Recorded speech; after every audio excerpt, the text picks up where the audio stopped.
You wake up already exhausted, not because you didn't sleep, because your mind never stopped. There are emails you haven't answered, people you can't control, problems that have no clear solution, and a future that feels like it's collapsing before it even begins. This is the quiet torture of modern life. And what's terrifying is, nobody around you talks about it. Everyone looks fine. Everyone seems to be handling it. But inside, you're drowning in slow motion. The Stoics had a word for this state. They called it perturbatio, a disturbance of the soul. And they spent their entire lives developing a system to end it, not manage it, not cope with it. End it. What you're about to hear are 11 laws. Not theories, not motivational quotes. Laws. Tested by men who faced war, exile, slavery, and the death of everything they loved. If they could reach zero stress under those conditions, you can reach zero stress in yours. Let's begin. Law 1. Separate what you control from what you don't. Marcus Aurelius wrote this in his private journal, a journal he never intended anyone to read. You have power over your mind, not outside events. Realize this, and you will find strength. This is the foundation of everything. Most of your stress doesn't come from reality. It comes from trying to control things that were never yours to control. Other people's opinions, traffic, the economy. Whether someone texts you back, every second you spend trying to control the uncontrollable, you are spending energy you don't have on a war you cannot win. The first law, write it down. Take your biggest source of stress right now. Draw a line down the middle of a page. Left side, what I can control. Right side, what I cannot. The moment you see it on the paper, something shifts. The right side loses its power over you. Law 2, stop living in the future.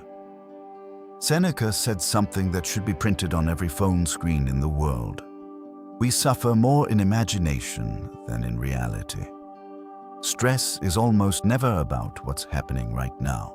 It's about what you think might happen, the meeting that hasn't occurred yet, the diagnosis you haven't received. The second law, when your mind goes to the future, ask one question. Is this happening right now, in this moment? If the answer is no, return. Come back to the present. Law 3, the practice negative visualization. The Stoics practiced something called premeditatio malorum, the premeditation of evils. Every morning they would briefly imagine losing what they valued most. Not to be pessimistic, but to destroy the illusion that things will always be the way they are. The third law, spend 60 seconds each morning asking, what if I lost this today? Then spend 60 seconds being grateful you haven't. Law 4, act, then release. Epictetus was a slave. He had no freedom, no property, no rights, and yet he was one of the calmest human beings who ever lived. He understood one thing: your job ends at effort. Results are not your department. The fourth law, give everything to the process, give nothing to the outcome. Do your absolute best, then release the result like you're setting a bird free. Law 5, remove the story you tell about events. Marcus Aurelius wrote, if you're distressed by anything external, the pain is not due to the thing itself, but to your estimate of it. The event is neutral. Your interpretation is where the suffering lives. The fifth law, separate the event from the story. Ask, what actually happened? Just the facts. Then ask, what story am I adding to it? Law 6, choose your circle like your life depends on it. Tell me who you spend time with, and I'll tell you who you will become. Stress is contagious. Anxiety is contagious. Panic is contagious. The sixth law, audit your 5 closest relationships. Ask honestly, Does this person add to my peace or steal from it? Law 7. Use obstacles as fuel. Marcus Aurelius wrote 4 words that change how I see every problem. The obstacle is the way. Every obstacle is the universe asking, how badly do you want this? Every setback is training for the version of you who doesn't break. The 7th law. The next time something goes wrong, ask, what is this teaching me that comfort never could? Law 8. Live according to nature. The Stoics believed most suffering is the result of living against your own nature, chasing what society tells you to want instead of what you actually need, prestige instead of purpose, approval instead of authenticity. The 8th law. Get honest about what you actually value, not what you're supposed to value. Law 9. Do one thing at a time.